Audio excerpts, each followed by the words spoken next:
And we're back. Now I'm going to graph what's called a quadratic function or quadratic equation. What makes it quadratic? If you ever have an x squared in here, anything else, if there's an x squared in there, it's considered to be a quadratic equation. So most quadratics, almost all quadratics actually, excuse me, all quadratics, will graph something kind of looks like this. We'll get more into this, I think, in chapter 9. But quadratics usually graph these things called parabolas. They're curves that go up, curves that go down. But for right now, let's just kind of hit some corner points and then we'll be done with it here. So here we go.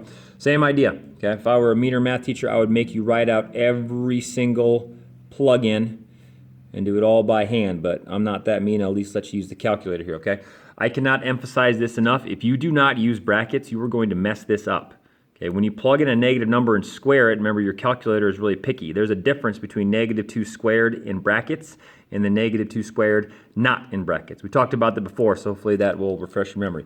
You best be using brackets on all 5 of these. I don't care if it's positive or negative, it's a good habit. It's a good habit to get into. So, oh, there's all my work from the last one. Go away, I don't want you anymore. So here we go, -2, bracket, plug in a -2, close the bracket. I got to square it, so where's the square button? Most square buttons are kitty corner of the 7. There you go.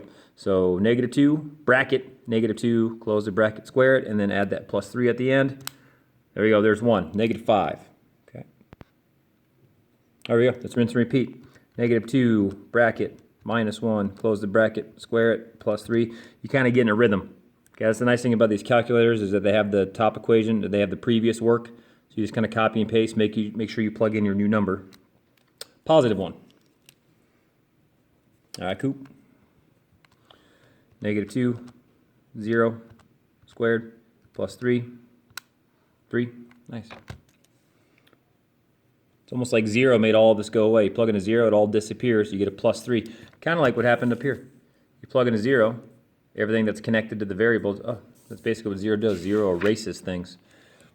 Okay. Something kind of weird happens here. You probably haven't seen this yet. Well, you may have, but we'll see.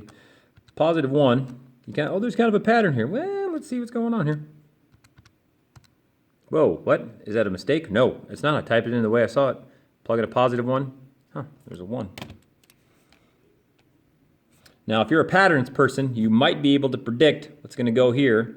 Huh, it looks like those numbers kind of were the same. I wonder if some type of similar loopy type action is going to happen. I don't know. Let's find out.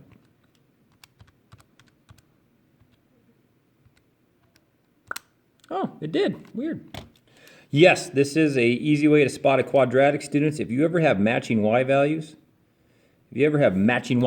like this, okay, that is a dead giveaway that you've got yourself a quadratic situation. So just by looking at a table, if you notice that it goes up and then it goes back down, basically, or it has matching y values, you got yourself a quadratic situation.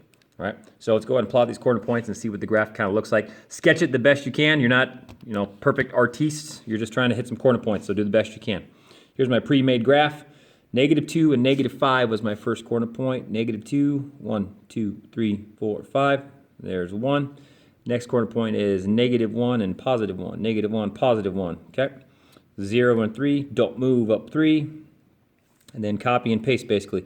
Now, what this is going to show you is kind of some symmetry here. So whatever you do to the left, you just copy and paste to the right. So watch this, +1 and +1. Okay, see that how they kind of copy and paste of each other?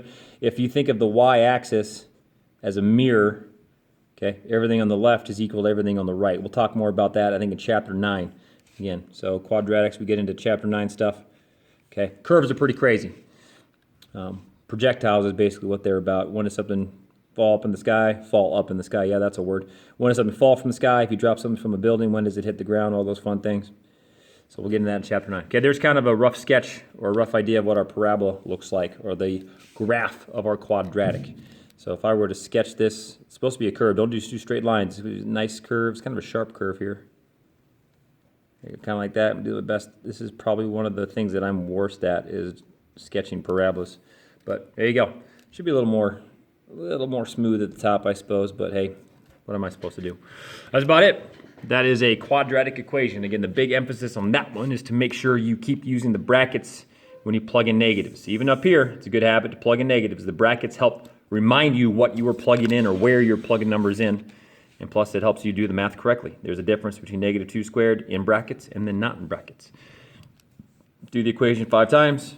5 numbers go in, 5 numbers come out. That's basically what a function is. 5 inputs, 5 outputs. Plug them in, get work. There we go. That's what a quadratic graph looks like. Okay, next one coming in hot.